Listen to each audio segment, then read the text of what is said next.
Welcome प्यारे बच्चों। तो आज हम इस वीडियो में कक्षा 10वीं की हिंदी की पाठ्य पुस्तक से पाठ लखनवी अंदाज के 20 सबसे मोस्ट इंपॉर्टेंट एमसीक्यू प्रश्नों को करने वाले हैं। तो चलिए शुरू करते हैं।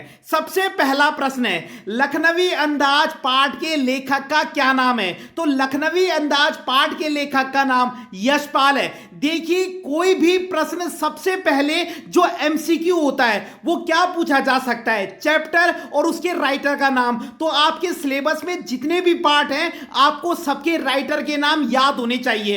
तो लखनवी अंदाज पाठ के लेखक का नाम यशपाल है। लखनवी अंदाज पाठ के लेखक का नाम यशपाल है। क्लियर हो गया पहला क्वेश्चन। सेकंड, लेखक गाड़ी के किस डिब्बे में चढ़ गया? तो यहां पर रेलगाड़ी की बात हो रही है और लेखक किस डिब्बे में गया था? सेकंड क्लास के डिब्बे में। क्लियर हो गया। लेखक ने किस क्लास का टिकट खरीदा? सेकंड क्लास के डिब्बे का। क्लियर हो गया। तीसरा क्वेश्चन, बर्थ पर बैठे थे। बर्थ किसको कहते हैं? बर्थ कहते हैं जो ट्रेन में लेटने की जो सीट होती है, ठीक है। तो वो नवाबी नस्ल के सफेद पोश, उस बर्थ पर जो है एक लखनऊ के नवाबी टाइप के दिखने वाले इंसान बैठे थे जो अपने आप को क्या समझ रहे थे? एक नवाब समझ रहे थे। क्लियर हो गया। तो नवाबी नस्ल के सफेद पोश, ये वर्ड याद रखना है। उसके बाद चौथा प्रश्न है, नवाब साहब के सामने क्या रखे थे? अब जो नवाब साहब जो बर्थ पर बैठे हुए थे उनके सामने दो ताजे चिकने खीरे रखे थे जिसको हम लोग गढ़वाल में ककड़ी कहते हैं, ठीक है। उसके बाद है, लेखक के अचानक डिब्बे में आ जाने पर सफेद पोश सज्जन की क्या प्रतिक्रिया हुई? अब जब लेखक उस डिब्बे में आ जाते हैं तो जो वहां पर नवाब साहब बैठे हुए थे जेंटलमैन तरीके से, बिल्कुल सफेद पोश सज्जन, तो उनकी आंखों के में एकांत विघ्न का असंतोष उभर आया। अब जो वो बैठे हुए थे ना तो उनकी आंखों में क्या है? एक असंतोष दिखाई दिया। अचानक लेखक के आ जाने से होता है ना, जब कोई इंसान किसी चीज को पसंद नहीं करता तो हम उसकी आंखों में वो चीज देख सकते हैं। तो अचानक ऐसा लगा कि जो वो लखनऊ के नवाबी नस्ल के आदमी बैठे उनकी आंखों में एक असंतोष दिखाई दिया। मान लो वो लेखक के उस डिब्बे में आने से खुश नहीं है। क्लियर हो गया। तो 5 क्वेश्चन हम रिवाइज कर लेते हैं। लखनवी अंदाज पाठ के लेखक का नाम यशपाल। लेखक गाड़ी के किस डिब्बे में चढ़ गया था? उसने कौन सी क्लास का टिकट लिया था? सेकंड क्लास का। बर्थ पर कौन बैठे हुए थे? नवाबी नस्ल के वो सफेद पोश, वो जो अपने आप को क्या है लखनवी नवाब समझ रहे थे। नवाब साहब के सामने क्या रखे थे? 2 ताजे चिकने खीरे। और लेखक के अचानक डिब्बे में आ जाने पर उन सज्जन की क्या प्रतिक्रिया हुई? वही जो लखनऊ के नवाबी आदमी बैठे हुए हैं, तो उनकी आंखों में क्या एक असंतोष दिखाई दिया। अब लेखक की क्या आदत थी? लेखक की खाली बैठे रह के कल्पना करने की आदत थी। जब हम भी कहीं पर खाली बैठे होते तो हम भी सोचने लगते कुछ ना कुछ। तो लेखक की क्या आदत थी? खाली बैठे कल्पना करने की या सोचने की। अगला प्रश्न है, लेखक नवाब साहब की ओर कैसे देख रहे थे? कनखियों से। कनखियों का मतलब होता है टेढ़ी नजरों से। जैसे हम किसी को टेढ़ी नजरों से देखते हैं ना, तो लेखक भी नवाब साहब को टेढ़ी नजरों से देख रहे थे। नवाब साहब द्वारा खीरे खाने के लिए पूछे जाने पर लेखक ने क्या जवाब दिया? अब जब नवाब साहब खीरा खाने के लिए लेखक से पूछते हैं तो लेखक क्या जवाब देता है? धन्यवाद, आप खीरा खाइए। अगला प्रश्न है, नवाब साहब ने तृष्णा भरी आंखों से क्या देखा? नमक मिर्च से युक्त खीरे की फांकों को। अब जो वो नवाब साहब है ना जिनके सामने खीरे रखे हुए हैं, उन्होंने क्या है बड़ी तृष्णा भरी आंखों से खीरे की फांकों को देखा जिसपे नमक मिर्च डली हुई थी, ठीक है।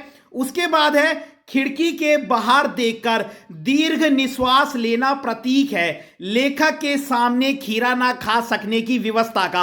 अब जो नवाब साहब है उनके मुंह में पानी तो आ रहा है, उन्होंने खीरे को काटा भी, उसमें नमक मिर्च डाला, लेकिन नवाब साहब की जो उनके जो जबड़े हैं, उनके जो मुंह में पानी आ रहा है, लेकिन फिर भी वो क्या करते हैं, मतलब नहीं खाते उसे। क्यों नहीं खाते आपको पता ही है, क्योंकि क्या है वो लेखक के सामने वो खीरे नहीं खा सकते थे क्योंकि वो अपने आप को बहुत नवाबी समझते थे। तो वो कह रहे थे कि यार वो लेखक के सामने कैसे खीरे खा दे, क्योंकि उनकी नजर में खीरा तो क्या एक तुच्छ वस्तु है। तो उनको लगता था मेरी इमेज खराब ना हो जाए कि कहीं ये लेखक ये ना सोचे कि यार ये आदमी खीरे जैसी तुच्छ वस्तु को खा रहा है, तो उनको शर्म आ रही थी। क्लियर हो गया। 10 क्वेश्चन क्लियर हो गए। उसके बाद 11वां प्रश्न है, नवाब साहब ने खीरे की फांकों को बाहर क्यों फेंक दिया? क्योंकि वो अपनी नवाबी दिखाना चाहते थे। उसके बाद है लेखक खीरा खाने के कौन से तरीके पर गौर कर रहे थे। खीरे को सूंघकर स्वाद का आनंद लेना, जो नवाब साहब ने किया। खीरे को वो ले गए अपनी नाक तक, सूंघा और खिड़की से बाहर फेंक दिया। तो लेखक के लिए बहुत स्ट्रेंज था। अगला है नवाब साहब ने तृप्ति का प्रदर्शन कैसे किया, डकार लेकर। अब नवाब साहब ने खाया कुछ भी नहीं, लेकिन लास्ट में ऐसे दिखा रहे जैसे कि मेरा पेट भर गया, और उन्होंने डकार ली।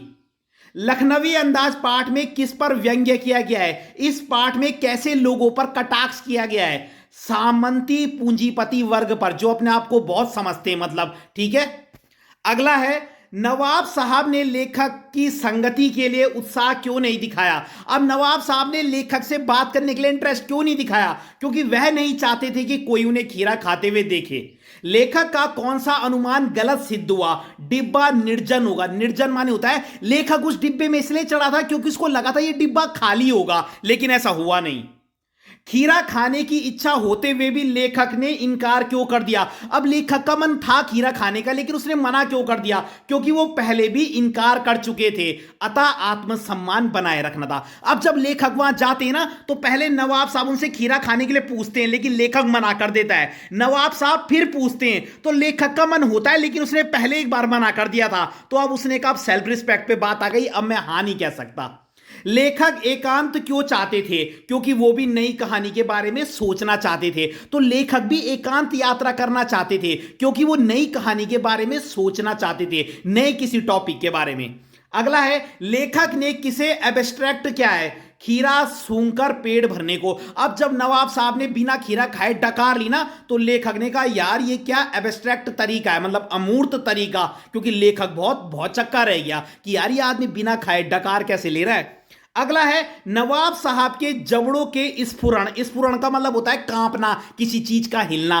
तो नवाब साहब के जबड़ों के हिलने से क्या पता चल रहा था कि खीरा देखकर उनके मुंह में पानी आ रहा है। नवाब साहब के जबड़े हिल रहे होंगे ना, तो लेखक को पता चल रहा था कि यार वैसे तो नवाब साहब के मुंह में पानी आ रहा है, लेकिन अपनी अमीरी दिखाने के लिए उसने खीरे नहीं खाए। एकांत में होता तो शायद खा लेता, लेकिन जब लेखक वहां पर आ गया तो उसने बड़प्पन दिखाने के लिए खीरों को बाहर फेंक दिया। ठीक है, अपनी नवाबी शान दिखाने के लिए, झूठी शान दिखाने के लिए। तो अगर आपको वीडियो पसंद आई हो तो लाइक कीजिएगा, कमेंट कीजिएगा और अपने चैनल को सब्सक्राइब जरूर कीजिएगा। धन्यवाद।